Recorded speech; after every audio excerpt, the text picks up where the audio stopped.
senior citizens naman sa Villasis, Tiniyak na natatanggap ang financial incentives. Para sa detalye ng balitang yan, kasama natin Idol Denise Brillante. 104.7 IFM Report.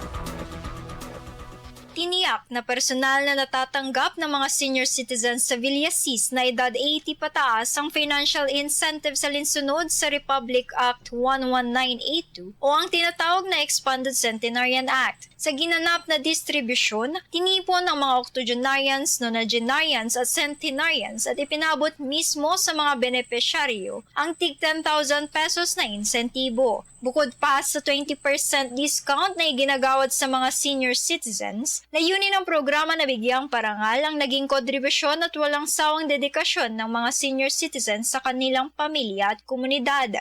Matatandaan noong Marso 2024, pinirmahan ang pagpapalawig ng nasabing batas kung saan 10,000 pesos ang matatanggap ng mga umaabot ng edad 80, 85, 90 at 95, habang 100,000 pesos naman sa mga edad na umaabot ng 100. Binigyang diin sa batas na tanging mga nasa tamang edad lang matapos itong malagdagan bilang batas ang pagpapaunlakan ng insentibo. Kasama mo mula rito sa IFM News, dugo pa nito si Idol Denise Brillante. Tatak, IFM.